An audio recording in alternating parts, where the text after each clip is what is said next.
Hello everyone.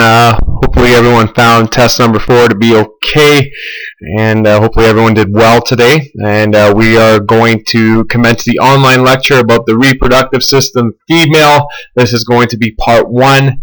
Like I did mention, I'm not sure if I did say this in class, but it does look like the female reproductive system may take up to about 3 classes, and then the male reproductive system will take about 1 class, or it could be 2.5 and 1.5. But I just wanted to let everyone know that a lot of the information about the reproductive system will be coming from the female, right? Just because there's so many more things happening in the reproductive system. So we're actually going to talk about pregnancy and menstruation, about the menstrual cycle. It will be very general, but it is going to be helping you have a good understanding of how it all works regarding the anatomy and physiology that we are about to learn today. So let's see how it goes. The class objectives for today's lecture, not really a class, but the online class if you want to call it that. We're going to identify the terms relative to the reproductive system overall, and then name, locate, and describe functions of the organs of the female reproductive system. So just the very basic today, and I did mention in class about quiz number 10 tomorrow, we're only going to have to study the terms that you need to know following up to that diagram. So when I get to the diagram today, I'll let you know that this is all you need to study, and then the rest of the lecture is going to explain that diagram and what's significant about that, and we will take it up in class tomorrow. Alright, terms to know. So there are quite a few terms. The good thing, I believe, is that the majority of you already know and understand these terms. Some of them may be new, some of them may be different, and some of them you may already know. So let's talk about the terms that you do need to know, which will be on quiz number 10 tomorrow. First one is the ovum/ova, being plural, is the female gamete sex cell. So this is the egg. This is the egg that gets fertilized when a sperm enters the fallopian tube, and fertilization begins conception and begins pregnancy throughout that duration. And then we have the sperm cell, which is the male gamete, also known as the sex cell. So gamete is another name for sex cell. So we just call it that. It's just the scientific name for it, right? So of course, sperm coming from the male, and then the ovum or the egg coming from the female. And then here we go, gamete, sex cell. So that's just another name for it. And in this case, you need to know that it contains half of the chromosomes of a normal cell. We have 46 chromosomes in a normal human cell. So inside the nucleus of a human cell, there are 46 chromosomes. But we have half of them in each gamete because 23 comes from the mother, 23 comes from the father, and then when fertilization occurs, they start forming the embryo, and then eventually the fetus, and it requires those 23 chromosomes coming from each the mother and the father. We did talk a little bit about this last semester when we were referring to the cell and how it all works. So this is where it all comes from. This is where you get your 46 chromosomes. Of course, that is a normal functioning human body. Of course, you can have one more chromosome or one less chromosome, and that will lead to certain defects. But in this case, a normal functioning human body does require 46 chromosomes. And of course, these sex cells are produced in the gonads. So another name for the organs that produce the sex cells. And for the females, they're known as the ovaries, and for males they're known as the testes, right? So one thing that's common about those, they both have that oval shape, right? So for the testes, right, they have the oval shape, and same with the ovaries. The ovaries are a little more further apart. The testes are very close together. We'll learn a little bit more about how all of that works and what's going on in those gonads. Some more terms to know. Coitus. Copulations or sexual intercourse. I'm pretty sure if any of you watch The Big Bang Theory, the TV show, Sheldon likes to refer sex as coitus. So sexual intercourse, coitus, sex, pretty straightforward. I don't need to get into that. Fertilization is the union of the sperm and the ovum, right? Like what I mentioned earlier is when the sperm, when ejaculation occurs in the female reproductive area, the sperm will travel up the uterus, and then eventually sperm will hit the egg, and then the first one to, I like to call it as winning the race, is the one that will be fertilized. And this may be a little bit funny, but just think about this. We have all won a race in our lives because we are alive. You were the one sperm cell that won. So congratulations on that. You were born. Obviously, of course, if there's some artificial insemination that happened, that's a completely different story. But if you were born by the natural way, which involves intercourse, you were the one sperm cell out of millions that won. So just thought I'd let you think about that for a sec. Alright, so when fertilization does occur, we're going to have the embryo. This is the first stage of prenatal development from 2 to 8 weeks, right? So within that 40-week range, as we all are probably aware, it takes about 9 months for a proper fetus to be developed in the uterus. We will get into that throughout the entire unit.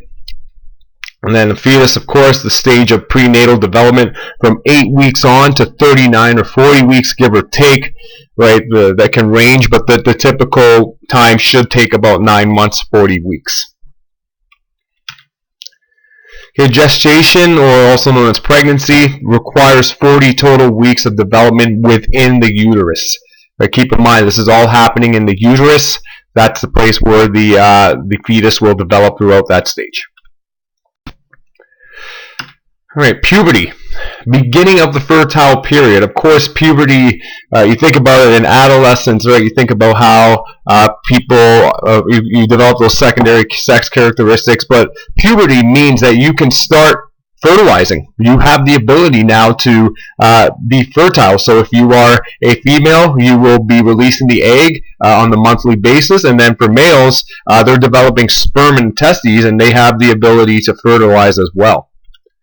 And then the secondary sex characteristics appear. So for females, it's breast development, widening of the hips. You do get some hair in certain regions, such as the pubic area and under the armpit as well. It's it's the same thing for females as it is with males, right? Males, the same thing, right? They get the pubic hair. They'll have facial hair. That's a little bit different. Deepening of the voice, or the larynx, your Adam's apple, it enlarges. I mentioned the facial hair, chest hair, more body hair. You know, you can say that acne isn't really a secondary sex characteristic, but you know, your body's changing. That's what's happening during adolescence, right? So there's secondary sex characteristics because you are developing. You're still developing, and these are the characteristics that will appear. And of course, during that time of puberty, you become more attracted to whatever sex you're interested in, right? So for someone that's a heterosexual, they're obviously attracted to the opposite sex, but if someone who is a homosexual, right, they'll be attracted to the same sex. So whatever attraction develops to you, that's something that we need to consider, that it's happening during adolescence. And then the gametes start to produce for each sex body, right? I say sex body, right, because of course, being respected to the fact that you were born a male or a female sex body, and of course, if you know, certain things change regarding your sexuality, such as you know, you're a male but you want to be identified as a female, and then you become a transgender, that the vice versa. And then a transsexual is someone who may have been someone who was born a male but then eventually wants to have a female sex body, right? In this case, the most common example right now is Caitlyn Jenner. You know, she was Bruce Jenner before. I can't necessarily say if she has the whole reproductive organ change, but you can tell that she is in the process. I would want to say right now that she would be classified as transgender, but I don't know if she has the reproductive organs change and she can be considered a transsexual, but that's just one example. And, you know, all these things change throughout life. Alright, moving on to menopause. So this is cessation of the fertility and diminished hormone production, right? So this is a process that can occur usually in middle age. It varies. It all depends on your background, your genetics, everything like that. But this is when you cannot become fertile anymore. And then there's the placenta, which is the vascular organ on the wall of the uterus during pregnancy. Right, so we'll get into this a little bit more. We're going to talk about pregnancy tomorrow, but this is where this is the organ that is supplying nutrients to the baby during pregnancy. Right, so the placenta has a lot of vessels. They have a lot of blood vessels, veins, arteries, and it's attached to the belly button. Right, so when the baby's born, right, you have the umbilical cord, and then the placenta eventually comes out, because all those vessels are attached to the placenta, and whatever you eat, the nutrients are going to be flowing into the placenta, because we also have to make sure the baby is receiving nutrition while it's being developed. That's why it's very important for us to make sure that if you are bearing a child, to make sure that you're eating healthy, to make sure that you're supplying healthy nutrients for yourself, because you are eating for two. You're eating for the developing fetus. So it's just something to keep in mind for now. And then menstruation. So this is shredding of the uterine lining and wall. And then the flow of blood and tissue normally is discharged during menstruation, right? So this is commonly known as one who gets their period, right? It is that period of the month where if the egg has not been fertilized, well, the egg needs to be rid of, and it gets rid of by removing some of the uterine lining, and there is flow of blood and tissue, right? So a lot of that occurs. I'm obviously a male, so I can't explain it any further or how it feels or whatever the case may be, but that is known as menstruation. And then we have hormones for the female reproductive system. They'll include estrogen and progesterone from the ovaries. We did talk about this a little bit back in the previous unit, the endocrine unit 1, so long ago now. And then we have the pituitary gland, so they could secrete other hormones that work on the ovaries, breasts, and the uterus, right? So during puberty, our pituitary gland is very active. If you remember talking about FSH and LH at the time, those were very important hormones that we needed during the development during adolescence and puberty. And then we have gynecology, which is study of the female reproductive system, right? So I'm pretty sure you've heard of a gynecologist, right? So that's the study gynecology, which is the female reproductive system. And then obstetrics, which is a specialty dealing with the pregnancy and delivery of the fetus, right? So it is a situation where you have to have an obstetrician that is ready to deliver at the time, right? And that's just a certain specialty dealing with pregnancy and delivery. And then neonatology, which is the study and treatment of the newborns. So this can be very interesting in the fact that when a baby is born, they have a lot of stem cells still. So stem cell being the original cell that eventually differentiates, if you can remember that term, becomes different, right? Because we need to have certain cells for certain functions, right? So skin cells, red blood cells, endothelial tissue to make certain structures such as blood vessels, bone, dense connective tissue, right? It all starts with the stem cell. So this could be a very unique situation where a neonatologist will actually have the ability to study the stem cells. So it's pretty interesting, in my opinion. And then now we're going to talk about functions of the reproductive system. So those were the terms that you do need to know. I'm hoping that we have talked about or have at least learned about those terms before, or you have a certain understanding of it. So that is very important. And we're going to talk about 3 functions of the reproductive system. Number 1, to produce ova.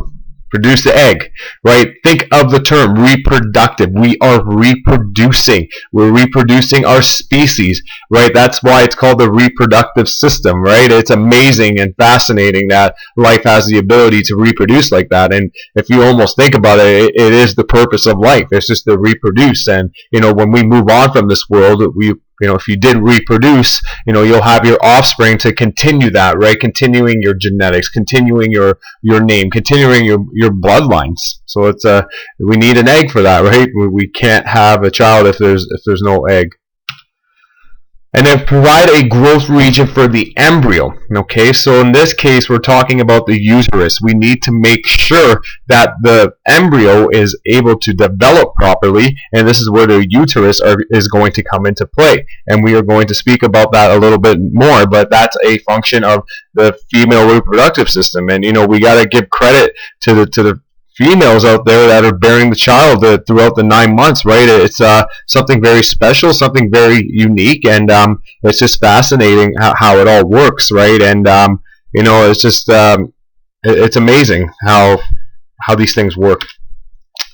And then supply hormones for secondary sex characteristics. So of course, progesterone and estrogen comes from the ovaries. It's being developed all the time, and of course it fluctuates right during menstruation and all those during the whole menstrual cycle, I should say. And you need to develop those secondary sex characteristics. So if they're not being developed, then there's going to be a hard time in becoming fertile.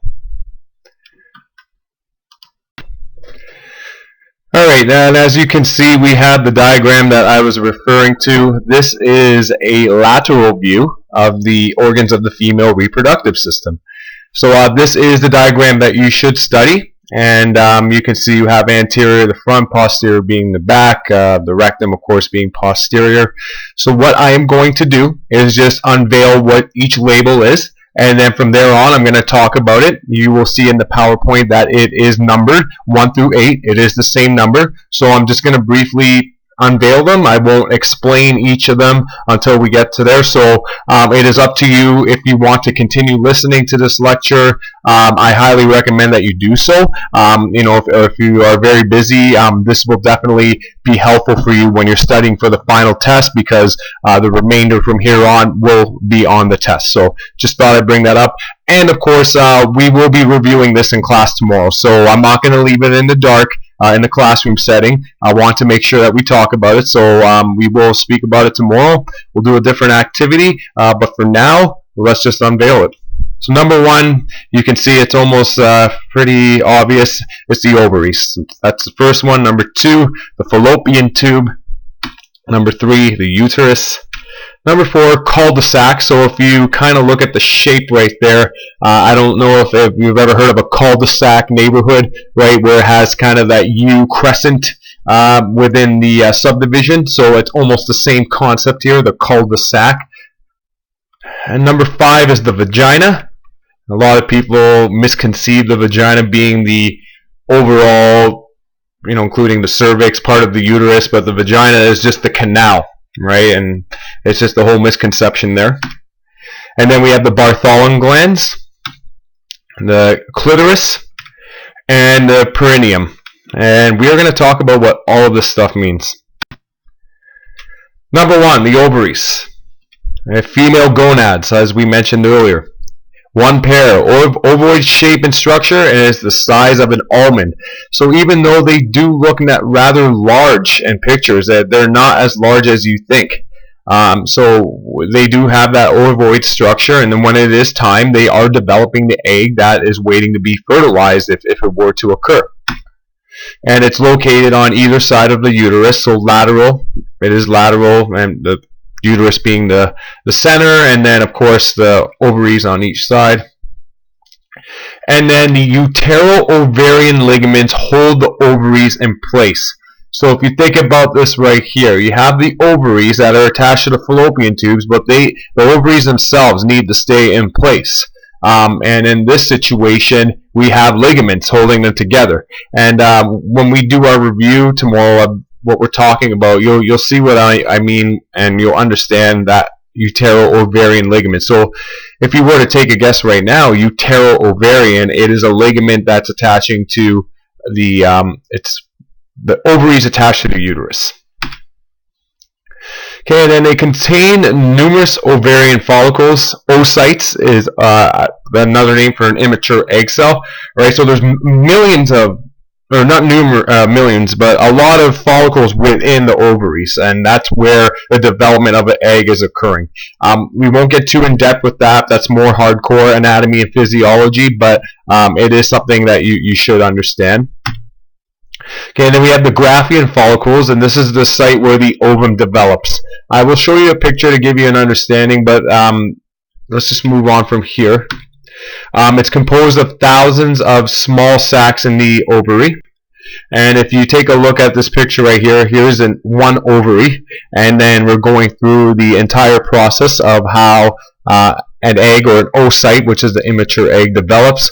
So you can look to the left there, you will see the Graafian follicle. You can see there's thousands of them, and it's just the starting site for where the egg starts to develop. So it's a very complicated process. We're not going to get too in depth with it, but what you need to know for now, and this is just a picture, you don't need to study this picture, it's not going to be on the test, it's just, you know, a nice visual to help you understand it more. Number 2, the fallopian tubes. Fallopian tubes. So each pair extends from the upper uterus to the coordinating artery, right? So from the, not artery, ovary. So in this case, you will see that they contain something called fimbriae, which are finger-like extensions to the proper oocyte, or I should say propel, to propel the oocyte into the tube. And then there's also cilia, which help propel oocyte down the tube, and it takes about 5 days. So the egg is rather it's taken a long time to get to the fallopian tube, and at the time the oocyte is developing. And then of course the oocyte becomes fertile within 24 to 48 hours, or will disintegrate. So eventually it makes the fallopian tube. It's going to wait for fertilization to occur. If it doesn't happen, and you know it's waiting, it's something that your reproductive system is expecting, then that's when menstruation is occurring. Alright, and here's another picture. You can see right beside the ovary we have the fimbriae. You can take a look right there, the fimbriae of the uterine tube. So it's just helping moving that that egg really, you know, nice and delicate, right? It's still developing as it's traveling. And then where you see uterine tube, maybe it's a little bit past that, that's where the egg starts to wait. So if you think about it, during intercourse, if a male were to ejaculate, the sperm cell has to travel all the way up the uterus and then eventually hit one of the fallopian tubes where the egg is waiting. So I know you were even talking about it in the hospital procedures class today that sometimes it's hard to conceive, to fertilize, and it's because if you think about it, obviously your body and how healthy it is has an impact on it, but just think about where the sperm has to travel when a male ejaculates into the reproductive area, right? It doesn't sound as easy as people think it is, right? It's just, you know, there are a lot of things come into place, right? There has to be strong ejaculation, right? Depending where the egg is, you know, the health status of the male and the female at the time, all those things come into play, but it is something to consider. Okay, number 3, the uterus. The uterus provides environment for the developing an embryo, right? So after the egg is fertilized, it will actually move to the uterus, right? It attaches itself to the uterine wall, and then development starts from there. It's the size of a pear, so maybe an upside down pear. It's probably more shaped like that. It's located in the pelvic cavity between the rectum and the bladder. All right, so I know sometimes there can be a little bit, not a lot of understanding as to where is this uterus, what's going on here, right? But if you think about it, between the rectum and the bladder, if you do have when a fetus is developing during pregnancy, you can kind of tell that the stomach expands and it's over the bladder. So obviously the uterus has to expand, but your bladder has to be in front in order for the person to still urinate. Okay, it contains elastic properties, right? So it can stretch, and it makes sense, right? Because during the 9-month period, the embryo develops into a fetus, and the fetus grows and expands. So it grows with pregnancy, returns postpartum, and regresses with menopause. So during menopause, it regresses, right? Because you don't need it anymore. There isn't a menstrual cycle anymore, right? Menopause, meno being menstrual, and then pause, pausing. It's done, right? So it regresses, right? Because we don't need it anymore. It can't be used, or for a female, I should say, not we meaning the female population there. And then we have the fundus, which is the rounded upper portion of the uterus. The corpus, also known as the body, the central section, and then the cervix, so the narrow lower portion. So the cervix is the start of the uterus, and that's where the vagina ends, the vaginal canal. And you'll see in this picture right here, so you see the vagina. It obviously ends up being at the cervix. That's where the uterus starts, and then you have the whole body, as you can see. This is now, if you actually go and take a look at the Chicago Bulls logo, and then take a look at the uterus, you'll see the the similarities. It's pretty funny. I won't ever forget my phys ed teacher telling me that. I thought it was hilarious, but it's true. Like right now, I'm visualizing the Chicago Bulls logo, and they have been a pain. They have been beating the Raptors. They beat them 9 times in a row. Raptors can't seem to figure it out. And it makes sense. They got the fundus. Sorry, I went a little bit off track there, but you have the fundus at the top, so that's the top region, and it's pretty straightforward. So that's the different areas of the uterus. Okay, and then the uterine wall. So we're now talking about the lining of the uterus. We're not talking about the overall uterus itself. That picture explained the 3 different parts. The uterine serosa. So this is the outer layer, the membranous tissue. And then we have the myometrium, which is the middle layer, which is more muscular. And then the endometrium, which is the inner layer, the mucous membrane. And the myometrium makes sense. Myo meaning muscle, endo meaning inner, right? So we've been doing really well on our word components, so it's all starting to come together. And here's another picture. This is including the fundus, the body, and the cervix. So if you look to the right there, you'll see you have the myometrium. So that's the more lighter pink, almost peachy section of the uterus. You can't see the uterine serosa in here, but just think of it being the outermost layer of the uterus. And then the endometrium, that's the more darker red color of the uterus. You can see it's the more inner layer in this aspect. So this is how uterus look, and once again, there's the Chicago Bulls. Okay, number 4, the cul-de-sac. It's between the uterus and the rectum. It's on the inside. There's really not much to say about this. It's just a nice space or region just to make sure everything is intact, right? You got the rectum of the digestive system. You got the bladder of the urinary system. You have the uterus of the reproductive system. So many different systems are coming into one area, so we need to have some space. It's just like a bunch of highways merging together, right? You think of the Don Valley Parkway, the Highway 401 and the 404, all this stuff's coming together, and we just need some space to make sure that everything stays intact. And then number 5, the vagina. So this is a fibromuscular tube from the cervix to the exterior, and it's located between the rectum and the urinary bladder, right? So if we think about this again, it is in between that. Of course, the urinary bladder being in front because there is the urethra as well to help. Obviously, you need to urinate, so we have that opening there.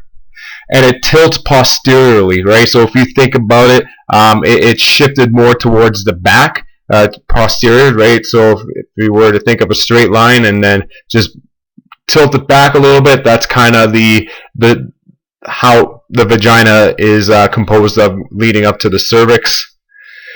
And it functions to provide passageway for menstrual flow, birth canal for delivery, right? So when going through menstruation, right, they have the vagina to allow the flow, and then birth canal for delivery, right? So if you remember the hormone oxytocin, during when you are about to give birth, what happens is that the vagina will widen, right? There's a hormone to widen that passageway to make sure that the baby is delivered and birth is given properly in this sense. So it's just fascinating how there's a hormone for that, right? Oxytocin, of course, it does more than just widening the vaginal canal, but that's one of its main functions. So there's a huge outburst of oxytocin during that process. And then we have the hymen. So this is the fold of the mucous membrane covering the vaginal orifice, just protection. And then we had the Bartholin glands, number 6, which are 2 small glands located on either side of the vaginal orifice, and they produce mucus secretions to lubricate the vagina, right? So during intercourse or coitus, right, there has to be lubrication to ensure that the intercourse is proceeding, and just to make sure that when ejaculation is to occur, to conceive, or to initiate fertilization, that that there's lubrication, and it just encourages fertility, right? It just helps with the process. Okay, and then number 7, the clitoris. It's erectile tissue and expands during sexual stimulation, right? So that's pretty straightforward, right? It's just the region in the exterior area, and it's just when during intercourse, there's an erection, just like with males when they have an erection during intercourse. The same thing occurs for females, and it's just an area called the clitoris. And then the perineum is an area between the vaginal orifice and the anus. Okay, can't speak today. Episiotomy is the incision made to prevent the tearing of the perineum during delivery, right? So just think about this, right? The vaginal wall having to expand so much, and you have to have an incision between the vaginal orifice and the anus, right? Because God forbid if the baby or the fetus is rather large at the time, and you don't want any type of tearing. So what they do is just they give a little bit of an incision to just expand it more. It's pretty interesting, I must say. And of course, me being a male is just and of course females who have given birth, right, can have a better understanding of this. But it's just, yeah, we need to make sure that there's a safe delivery and whatever needs to be done in order for that to occur, So, all right, here's a picture of it all. This is a picture of everything here. So even if you look from the top, I'll go from the top down. Mons pubis is just, mons meaning mountain. And you can read at the bottom there. So that's the area where pubic hair develops. Pubic hair is just more protection, if anything. Below that you have the clitoris. Urethral orifice, so that's where your urine comes out, and then below that you have the vaginal orifice, and then the hymen, which is that tissue surrounding the vaginal orifice, and then the Bartholin gland. So you can see there's 2 small little glands down there, which helps with lubrication during intercourse. And then you have what's next? Perineum, right? Which is, there's that section between the vagina and the anus, and of course you have the anus there, and then 2 more walls, the labia minora and labia majora. So once again, just more protection for the vagina, it's just a safe wall protection overall, and you can see that there. So this is just a picture to relate to what we were talking about. And that is all for today. Hopefully this was very interesting and you found it helpful. This will be the last online lecture that we do before our final test, which is on March 30th. It's amazing how time flies. It's been a lot of fun, and we still got 2 more weeks, or 3 more weeks I should say, but now 3 classes of learning, and then that's it. So we'll continue to talk about the reproductive system a bit more tomorrow. So we're going to learn about pregnancy and menstruation. I believe that's what we'll cover, and we'll review everything that we just talked about beyond that diagram, which is required to study for the quiz tomorrow. So once again, quiz number 10 is going to be multiple choice, true and false, and a diagram.